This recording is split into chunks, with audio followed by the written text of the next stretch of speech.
Hello students, आज हम लोग मैनी के बारे में बात करेंगे। मुद्रा और उसके डिफरेंट डिफरेंट फंक्शन कौन से हैं, कंपोनेंट्स कौन से हैं, मॉनेटरी इंडिकेटर कौन कौन से हैं, इसकी हम लोग बात करेंगे। तो मैनी क्या है? तो मैनी के बारे में विभिन्न जो इकोनॉमिस्ट हैं उन्होंने अपने अपने ढंग से और इसको डिफाइन किया है। जैसे कि एक इकोनॉमिस्ट है, वाकर है।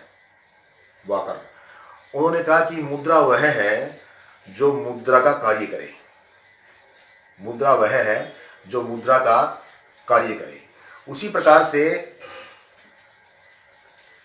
हार्टले विदर्स ये कहते हैं कि मुद्रा कोई भी वस्तु हो सकती है, कोई पदार्थ हो सकता है जिसकी सहायता से हम लोग वस्तुओं का क्रय विक्रय करते हैं। मुद्रा कोई भी वस्तु हो सकती है। तो वाक्य क्या कहते हैं कि मुद्रा वह है जो मुद्रा का कार्य करे, अर्थात many is what money does. कोई वस्तु मुद्रा हो सकती है, वो मुद्रा का कार्य करे, बशर्ते कि मुद्रा का कार्य करे। उसी प्रकार से इकोनॉमिस्ट और हैं क्राउथर क्या कहते हैं कि मुद्रा एक वस्तु है, एक ऐसी वस्तु है जो विनिमय के माध्यम के रूप में, एक्सचेंज के रूप में और सामान्यतः एक्सेप्ट की जाती हो, जिसको हम स्वीकार करते हो, वह मैनी है। तो इस प्रकार से विभिन्न जो इकोनॉमिस्ट हैं उन्होंने अपने अपने ढंग से मुद्रा को परिभाषित किया है। कुल मिलाकर के मुद्रा वह वस्तु है जिसको सामान्यतः स्वीकार किया जा सकता है, और कुछ इकोनॉमिस्ट ने इसको लीगल बेसिस के आधार पर भी परिभाषित किया है। कुछ की परिभाषाएं नैरो हैं, कुछ की ब्रॉड हैं, और कुछ की डेफिनेशन लीगल बेसिस को आधार आती है। यानी कि मुद्रा वह वस्तु है जिसमें मतलब सर्वग्राह्यता का गुण शामिल होता है, ऐसे भी कह सकते हैं इसको अपन। तो इस प्रकार से मुद्रा कोई वस्तु हो सकती है जिसमें सर्वग्राह्यता का गुण शामिल हो, सामान्यतः स्वीकार की जाती हो, यानी कि कोई भी व्यक्ति उसको लेने से मना ना करे। इस प्रकार के सारे गुण समाहित होते हैं, तो वो मुद्रा है, वो मैनी है। Now we will discuss about different functions of money. कौन कौन से इसके मुख्य उसके फंक्शंस कौन कौन से हैं। तो पहला फंक्शन उसमें है कि many is a medium of exchange.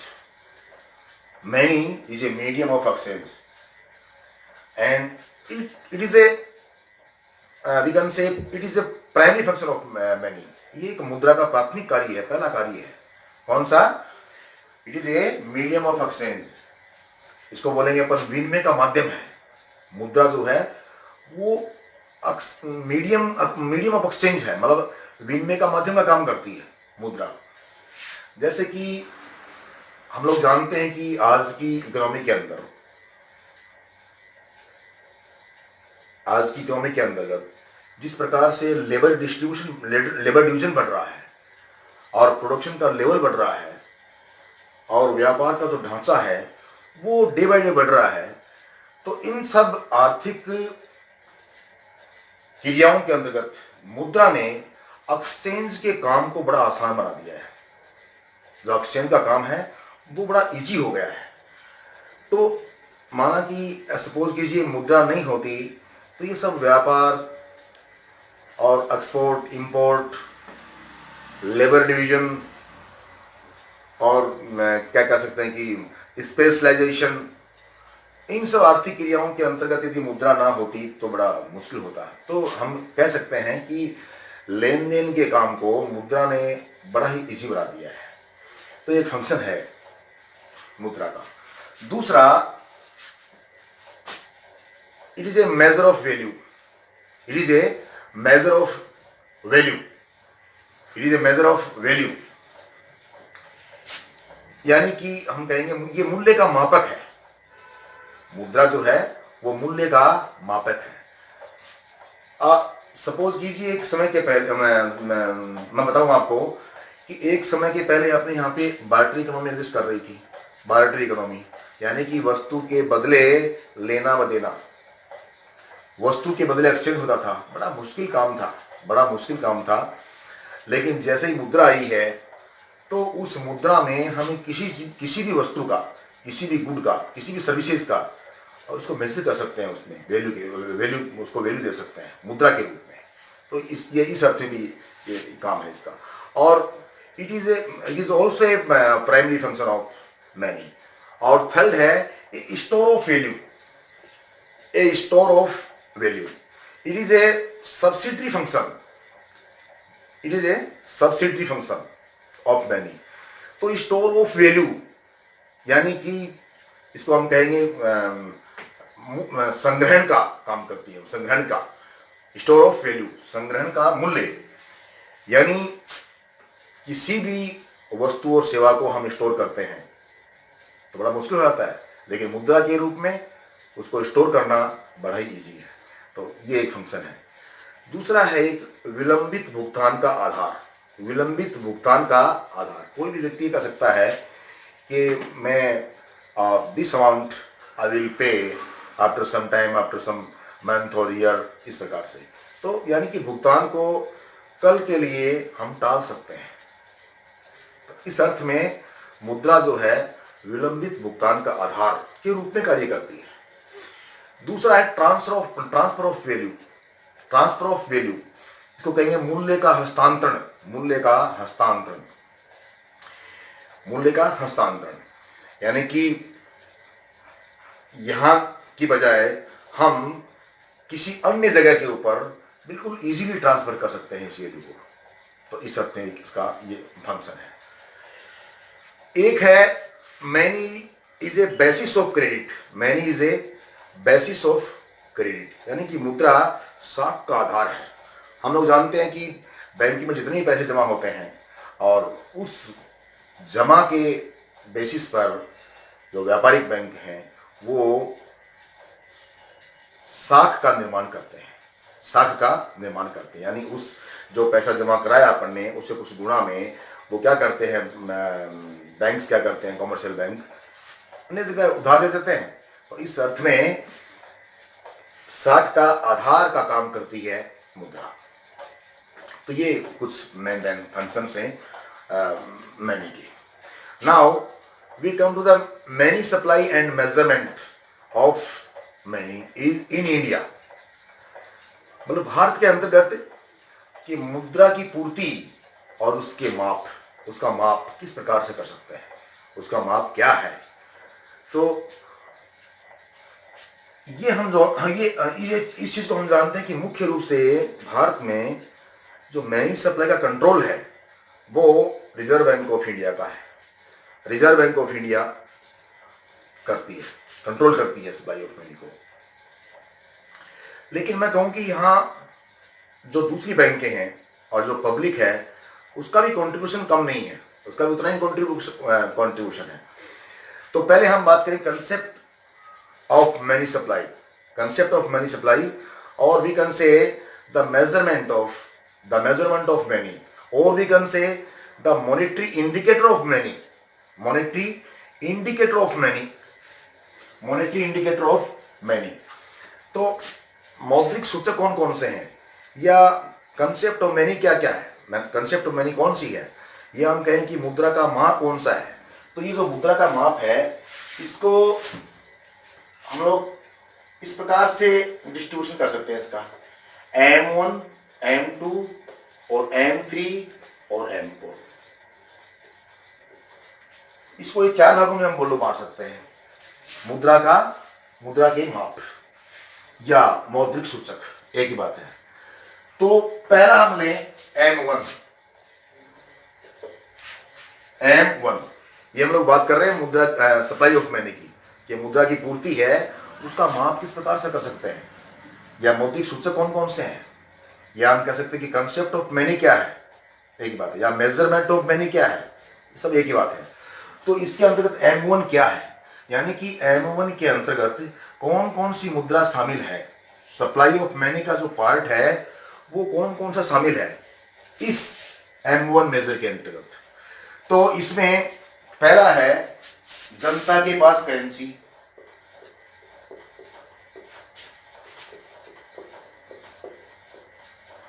जनता के पास करेंसी। M1 में क्या आएगा, जनता के पास करेंसी, और करेंसी में क्या आएगा, करेंसी नोट आएंगे और जितने भी सिक्के हैं वो सब आएंगे, वो सब आएंगे। इस करेंसी में, इस करेंसी के अंतर्गत जितने भी सिक्के प्लस नोट,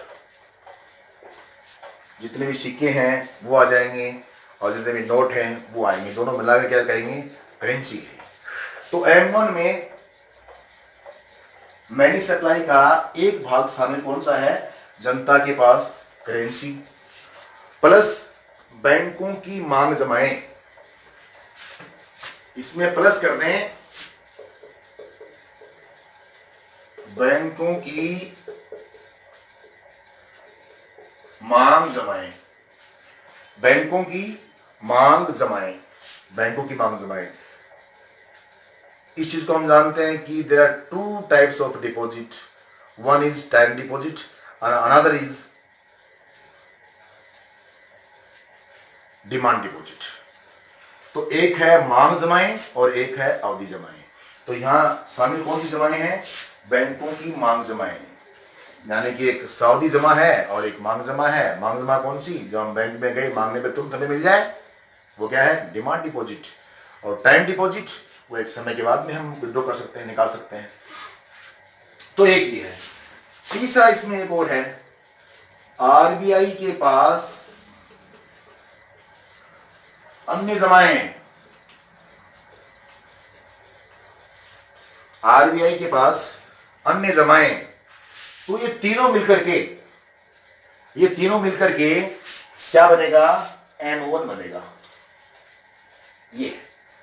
ये तीनों मिलकर क्या बनेगा, M1, यानी कि सप्लाई ऑफ मनी का जो ये M1 पार्ट है, ये जो मौद्रिक मापदंड है, ये मौद्रिक सूचक है M1।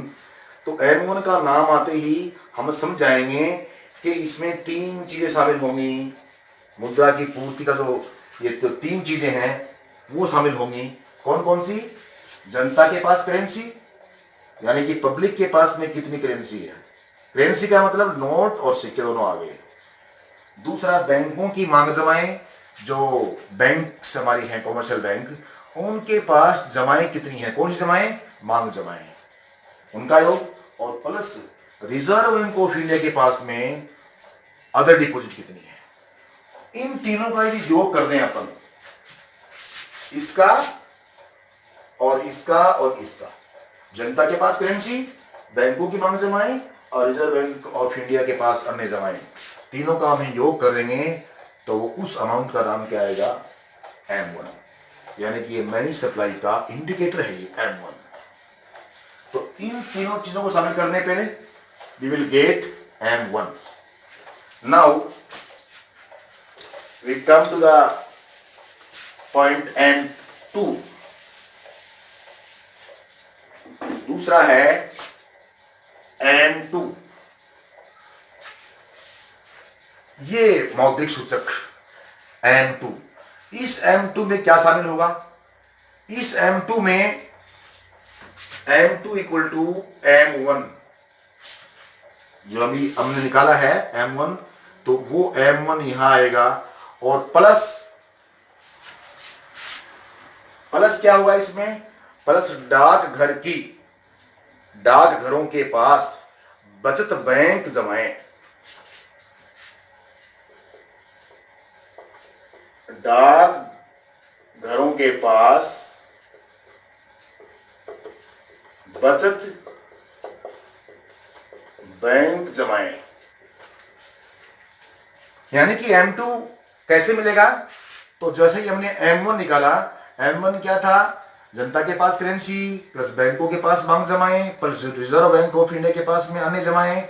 इन तीनों जमाओं में हम प्लस कर दें क्या, डाकघरों के पास में जो जमाएं कर रखी हैं हमने, उसको भी हम जोड़ लें तो हमें क्या मिलेगा, M2। ठीक उसी प्रकार तीसरा हमारा माप है, वो है M3। M3 में क्या आएगा, वापिस M1 रखेंगे अपन, वापिस M1, और प्लस M1 प्लस बैंकों की सावधि जमाएं, बैंकों की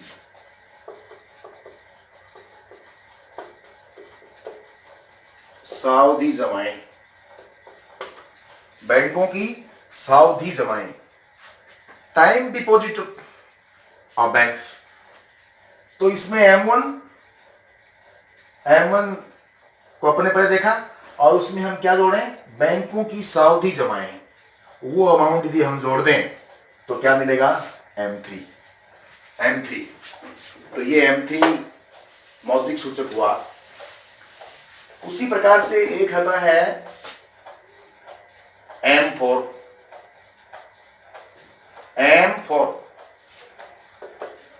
M4 हमें कैसे मिलेगा, M4 निकालने के लिए हम M3 रखें, M3 और M3 में हम क्या जोड़ें, डाकघरों की समग्र जमाएं, डाकघरों की समग्र जमाएं, डाकघरों की समग्र जमाएं, सारी डिपॉजिट समग्र जमाएं किसकी, डाकघरों की। वो यदि हम प्लस करें किसमें, M3 के अंदर, then we will get M4 indicator, monetary indicator. तो इस प्रकार से ये M4 मॉनेटरी इंडिकेटर हमें मिलेगा। M3 में प्लस कर दें डाकघरों की समग्र जमाएं, डाकघरों की समग्र जमाएं। तो इस प्रकार से ये M1, M2, M3, M4 ये क्या है, मॉनेटरी इंडिकेटर हैं। ये मेजरमेंट ऑफ मनी है, ये कंसेप्ट ऑफ मनी है, मुद्रा की पूर्ति की हम क्या कहेंगे, ये अवधारणा है, ये 4 अवधारणाएं हैं। अब एक और प्रकार है मुद्रा का और उसको बोलते हैं रिजर्व मनी। उसको क्या बोलेंगे, रिजर्व मनी। रिजर्व मनी या इसको बोले हाई पावर्ड मनी, एक ही बात है, हाई पावर्ड मनी। तो रिजर्व मनी या हाई पावर्ड मनी ये क्या है, रिजर्व मनी, इसको हम लोग एच से सूचित करते हैं, एच लिखते हैं, एच का मतलब high powered money. Reserve money कई जगह नाम आता है, reserve money, high powered money. ये क्या है, ये रिजर्व मनी और हाई पावर्ड मनी जो है, रिजर्व बैंक ऑफ इंडिया और भारत सरकार, इंडियन गवर्नमेंट जो है वो इसको प्रोड्यूस करती है, वो इसको उत्पन्न करती है, हाई पावर्ड मनी को, रिजर्व बैंक ऑफ इंडिया और गवर्नमेंट ऑफ इंडिया, और जनता व बैंकों के द्वारा यह रखी जाती है। वो क्या है, ये है इसको बोलेंगे रिजर्व मनी। तो इस रिजर्व मनी के इसके भी कुछ कंपोनेंट्स हैं। ये कौन सी मनी है, इसके भी कुछ कंपोनेंट्स हैं, components of reserve money. Reserve money के कौन कौन से कंपोनेंट्स हैं, तो इसमें पहला कंपोनेंट है प्रचलन में करेंसी, जो अभी चल रही है सर्कुलेशन में। प्रचलन में करेंसी नंबर 1, प्रचलन में करेंसी। और दूसरा, बैंकों के पास रिजर्व बैंक के पास बैंकों की जमाएं, आरबीआई के पास बैंकों की जमाएं। तो प्रचलन में करेंसी क्या है, और रिजर्व बैंक ऑफ इंडिया के पास में जो हमारे कमर्शियल बैंक हैं, अन्य बैंक हैं, उसकी जमाएं क्या है। और तीसरा, आरबीआई के पास अन्य जमाएं, आरबीआई के पास अन्य जमाएं। ये तीनों मिलकर के और क्या कहेंगे, ये हाई पावर मनी है, ये हाई पावर मनी है या रिजर्व मुद्रा है। पर्सनल में currency reserve Bank of India के पास बैंकों की जमाएं और आरबीआई के पास अन्य जमाएं, आरबीआई के पास अन्य जमाएं। तो ये है सप्लाई ऑफ मनी, मुद्रा की आपूर्ति। तो इस प्रकार से मनी ऑफ सप्लाई जो है, मुद्रा की जो पूर्ति है, वो हर वर्ष की भांति हर वर्ष और अधिक ग्रो करती है, मतलब बढ़ती जाती है। आज से 2 साल पहले सप्लाई ऑफ मनी कुछ थी, आज से 10 साल पहले सप्लाई ऑफ मनी कुछ थी, आज सप्लाई ऑफ मनी कुछ है। जैसे मार्च 2017 के एंड में, मार्च 2017 के एंड में, आखिर में अपने इंडिया में M3 की जो मात्रा है, M3 की जो मात्रा है, M3 की मात्रा है, M3 का मतलब M1, M2, M3।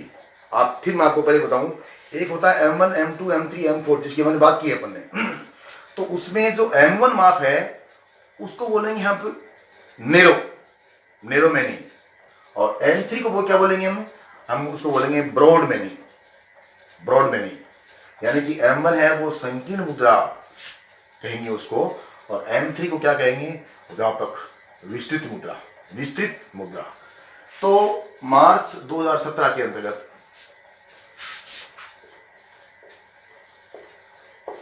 121 अरब रुपए। तो मार्च 2017 के एंड में जो M3 की क्वांटिटी थी वो कितनी थी, 1,21,919.4 अरब रुपए थी। ये सप्लाई ऑफ मनी थी। ये कब थी, ये मार्च 2017 का जो एंडिंग वीक था उस समय की ये कंडीशन है, उस समय की स्थिति है।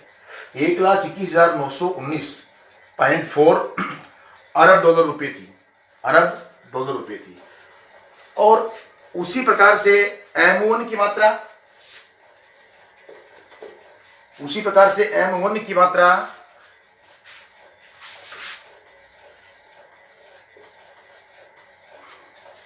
26,819.6 अरब रुपए। तो ये जो M1 की मात्रा है ये है 26,819, यानी कि 26,819.6 अरब डॉलर रुपए थी। उसी प्रकार से 1990-91 में 1990-91 में ये मार्च, ये 16 इसको मान लीजिए 16-17, और ये 90-91 के अंतर्गत M1 की मात्रा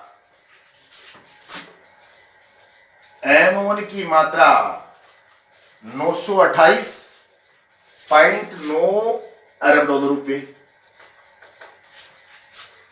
928.9 अरब डॉलर रुपए थी। M1 की मात्रा।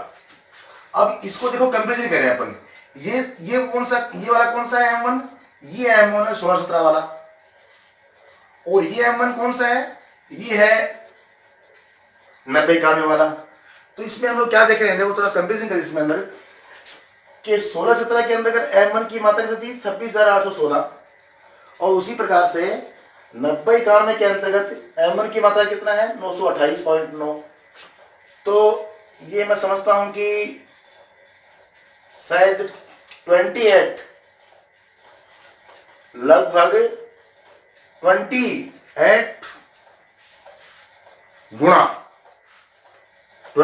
गुना की ग्रोथ हुई है। 1990-91 में सप्लाई ऑफ मनी कितनी थी, 928.9 अरब डॉलर रुपए, और वो बढ़ करके 16-17 में 26,819.6 अरब डॉलर हो गई, अर्थात 28 से 29 लगभग और की ग्रोथ हुई है सप्लाई ऑफ मनी के अंतर्गत। धन्यवाद।